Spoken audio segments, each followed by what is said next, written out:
ایک مرتبہ عید کا دن ہے، نبی علیہ الصلوۃ والسلام اپنے مبارک گھر سے عیدگاہ کی طرف تشریف لے جانے لگے۔ مکہ مکرمہ کی گلی کے اندر کچھ بچے کھیل رہے تھے، نہائے دھوئے ہوئے تھے، اچھے کپڑے پہنے ہوئے تھے، اور آپ صلی اللہ علیہ وسلم جب قریب سے گزرے سب نے سلام کیا۔ جب آپ صلی اللہ علیہ وسلم آگے گئے، ایک بچے کو دیکھا، کپڑے بھی میلے ہیں، چہرے پہ بھی اداسی ہے، خاموش بیٹھا ہوا ہے۔ نبی علیہ الصلوۃ والسلام کے بڑھتے قدم رک گئے۔ آقا صلی اللہ علیہ وسلم پوچھا، اے بچے تو کون ہے؟ اس نے کہا، میں یتیم مدینہ ہوں، میرے والد فوت ہو گئے، اپنے والد کو یاد کر رہا ہوں، وہ زندہ ہوتے مجھے نئے کپڑے لا کے دیتے، میں بھی اچھے کپڑے پہن کے ان بچوں کے ساتھ کھیلتا، میں اپنے والد کو یاد کر رہا ہوں۔ نبی علیہ الصلوۃ والسلام نے فرمایا، اچھا تم میرے ساتھ آؤ۔ چنانچہ آپ صلی اللہ علیہ وسلم نے اس یتیم بچے کو اپنے ساتھ لیا۔ آگے جانے کی بجائے آپ صلی اللہ علیہ وسلم واپس اپنے گھر تشریف لائے۔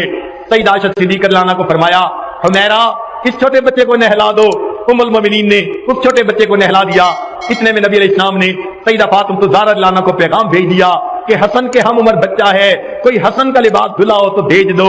ادھر سے دھلا ہوا لباس آ گیا، بچے کو نیا لباس پہنا دیا گیا۔ سیدہ عائشہ رضی اللہ تعالیٰ عنہ نے اس کو تیل لگایا، کنگھی کی، خوشبو لگائی، آنکھوں میں سرما ڈالا، تیار کر دیا۔ اب وہ بچہ نبی علیہ السلام کے ساتھ چلنے کے لیے تیار ہے۔ اللہ کے حبیب صلی اللہ علیہ وسلم اس سے سوال کرتے ہیں، تو اپنے والد کے ساتھ عید پڑھنے جاتا تھا؟ جی میں جاتا تھا۔ وہ کیسے لے کے جاتے تھے؟ میں اپنے والد کے کندھوں پہ سوار ہو کے جاتا تھا۔ نبی علیہ الصلوۃ والسلام نیچے بیٹھ جاتے ہیں، بچے کو کہا، آؤ تم یتیم ہو میرے۔ نبی علیہ الصلوۃ والسلام نیچے بیٹھ جاتے ہیں، بچے کو کہا، آؤ تم یتیم ہو میرے کندھوں کے اوپر بیٹھ جاؤ۔ وہ بچہ نبی علیہ الصلوۃ والسلام کے مبارک کندھوں پر بیٹھ جاتا ہے۔ اللہ کے حبیب صلی اللہ علیہ وسلم اس یتیم بچے کو کندھوں پر بٹھا کر باہر تشریف لاتے ہیں۔ وہ جو بچے باہر کھیل رہے تھے وہ بڑے حیران ہیں، یہ بچہ اکیلا رو رہا تھا، کوئی پوچھتا نہیں تھا۔ اب نبی علیہ السلام اسے لے کر گئے، اب نہایا نظر آ رہا ہے، اچھے کپڑے ہیں، سرما لگا ہوا، خوشبو لگی ہوئی، اور نبی علیہ السلام کے کندھوں پر بیٹھا ہوا ہے۔ تو لڑکوں نے آنکھوں میں اشارے سے پوچھا، کیا معاملہ ہے؟ اس یتیم بچے نے دور سے کہا کہ اللہ کے حبیب صلی اللہ علیہ وسلم نے مجھے اپنا بیٹا بنا لیا۔ جب اس نے یہ کہا تو جو بچے تھے ان میں سے ایک بچے نے ٹھنڈی سانس لی اور کہنے لگا، کاش میں بھی یتیم ہوتا اور اللہ کے حبیب صلی اللہ علیہ وسلم مجھے بھی اپنا بیٹا بنا لے۔